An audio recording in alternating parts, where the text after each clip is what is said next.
number 2. This is our next video for our second unit, and it is on adding and subtracting fractions. So adding and subtracting fractions was never anyone's favorite. If you think back to when you first learned it, maybe early middle school years, it just wasn't, you had to do a lot of work, it seemed like, to get the adding and subtracting to work. And that's really the same case here. A lot of kids do not like adding and subtracting these complex fractions either, so we'll try to just make it as painless as possible. Let's go over some rules first. And right away, there's a rule here that I actually do not do.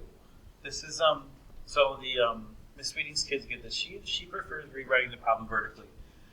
I don't generally do this, but I'll show it both ways. I'm just going to write a question mark here, because I'm going to leave it up to you. If you like vertical, great. If you don't need to do that, it's an extra step you don't really need to do that I don't bother with. So it's totally up to you. Then, as you remember from those middle school years, the bottoms, the denominators, had to be the same. So we need to find a common denominator as efficiently as possible. Once you have that, you can you create new fractions with common denominators. So this is going to involve multiplying the bottom and top of a fraction by something. You always have to do the same thing to the top as you do to the bottom to keep the fraction equivalent. But we want to get them so that they have the same denominators. And then, I went ahead and exited. And then once you have the bottoms the same, you can go ahead and add or subtract the tops, just like you would in a polynomial problem.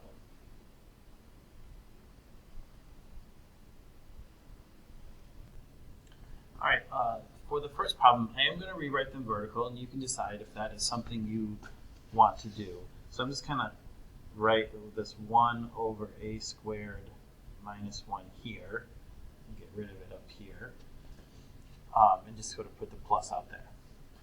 All right, so what we need to do, in fact, I'm actually going to, I can't really get rid of it that easily.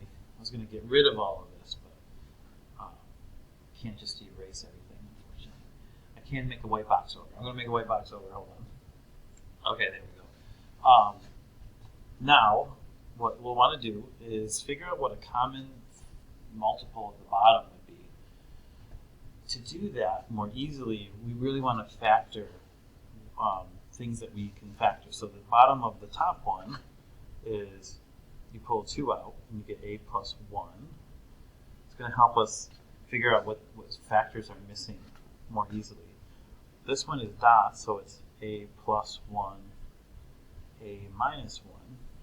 So we can see that they both share an a plus 1. This top one is missing an a minus 1. So what we're going to do is say, all right, we're missing this, so we're going to multiply the top and bottom by a minus 1.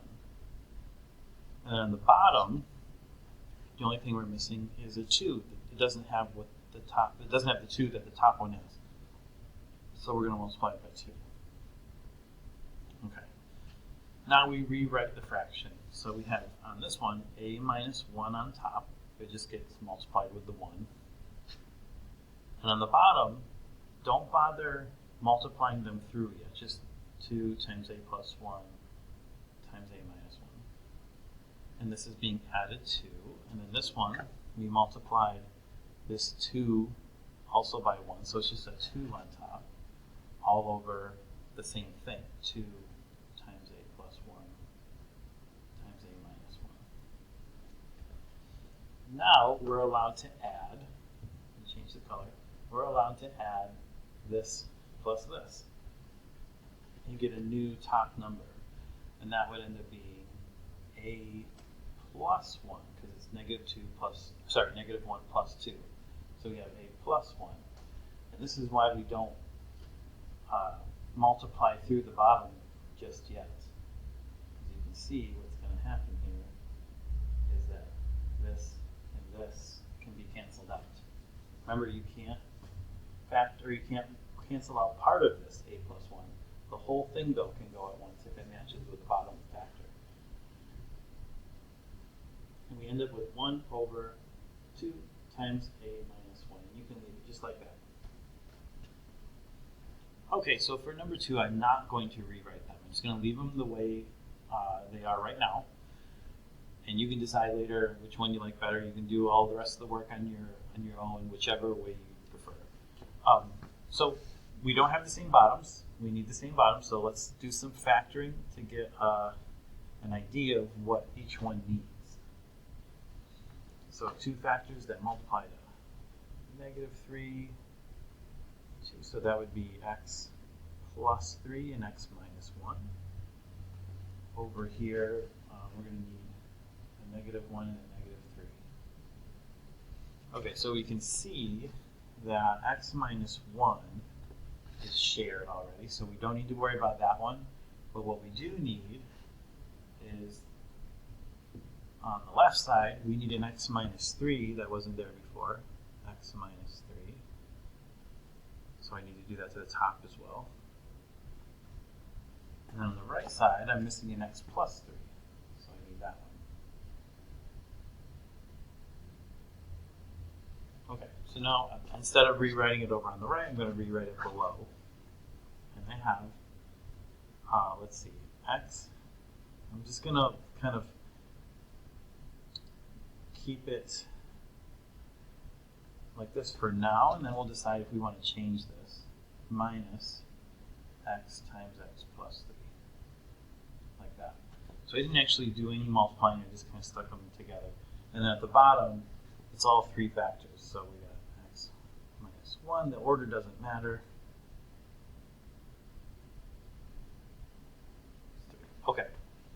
Now, you can see that it's probably in my best interest to distribute these, or else I'm not going to be able to combine like terms very well.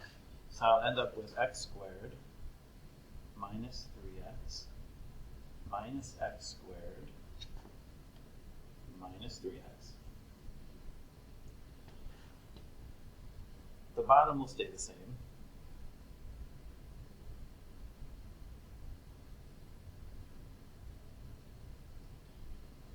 The top, now it's all just 4 separate factors. So these 2 are like terms and can be canceled because it's just x squared minus x squared. The other 2 can just be combined, and you end up with negative 6x over that same bottom.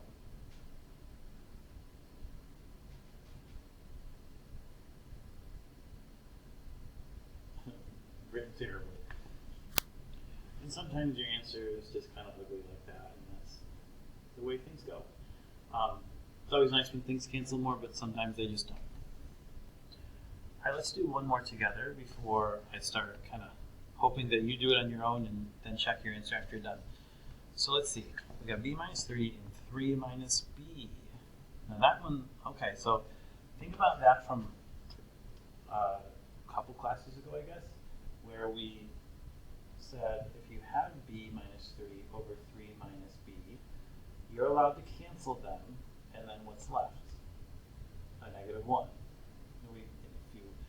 If that's bothering you, why is that true? I explained it a little bit in the other video.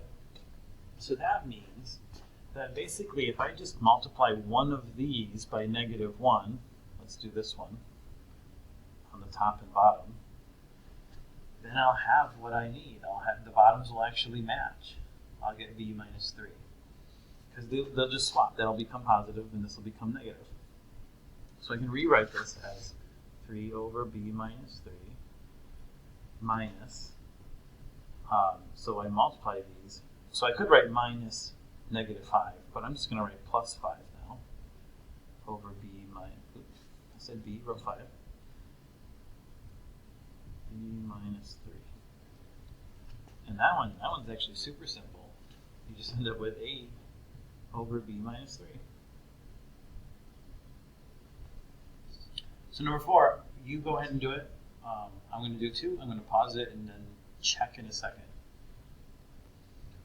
So this is what you should have gotten. I kind of skipped a step. When I distributed this to both, I also subtracted at the same time. So I did 12y minus 16, and then I did minus 5y. And here's where you want to make sure you're not making a mistake. I said, instead of doing a subtraction with parentheses around the whole thing, I just distributed this minus to this -2, and I got a +10 instead of minus a -10. And then you combine like terms, and you get 7y minus 6 over 20. 5 is very similar. Go ahead and try it. Pause it and come back in a minute. Okay, so that one probably was even easier than number 4, and you should have gotten 8y minus 5. Didn't have to worry so much about negatives that time. Okay, one last one, a little more complicated. We got to figure out what the missing factors are for each of these denominators. So let's do some factoring of this last one. We got this one is dot, so it's a +2 and a -2. So this one actually has everything we need. The other two need some work. The other two, so this first one, a + 2, the only thing missing is an a - 2. So we're going to do times a - 2 on top and bottom. The middle one is definitely missing an a + 2, but it's missing something else as well. And that is because that and that are swapped again. So this is just like the one we had already. So we're going to need to, it's basically missing a -1. We're going to multiply through by -1, or you could just make this negative. It does the same thing. All right, so now we got to be really careful how we multiply everything through, and being careful, especially that middle term with those negatives. So let's go with the top of the first one would just be 3a minus 6. I'm gonna make sure I break this up. Actually, no, I'm not gonna write a - 2, a + 2 under each and every one. I'm just gonna write the tops for now. I'll just do that one time. A - 2, a + 2. All right. So this one, I'm gonna be really careful. It is. So it's a times a. So I know I'm getting a squared, but I gotta look at the sign. This negative right here applies to everything in here, so it's like a -a, and then this negative, think of it like as a part of this a. So it's really -a times -a is positive a squared. Okay, moving ahead to this 2, which is really a -2 because of the negative on the outside. So -2 times, once again, -a is a positive 2a. And then the last one, we didn't have to do anything to the top, so it's just +2. All right, and then the bottom should all be the same. This negative here, hold on, not the whole thing. That negative there changed this to an a - 2. So you might be thinking, well, this one has a negative and the other ones don't. But all that happened is that negative swapped the 2 minus a over to a - 2 to match everything else. Now we can combine like terms. Let's see, a squared is the only squared term. We have a 3a and a 2a, both positive, so plus 5a. And then we have a -6 and a 2, so that would be 2 minus 6 is -4. All over a - 2 and a + 2. So when you're looking at your final answer, you do want to give it a once over to see if there's something more that can be done. So like this bottom is totally factored out. Can't do anything more there. This top one, it's possible it could be factored, so you've got to take a look at it. And if we could, it would be like a regular old trinomial. But I can't think of any numbers that multiply to -4, so it'd have to be one of each sign that would then add up to 5. It just is not possible. So scratch that. We're done.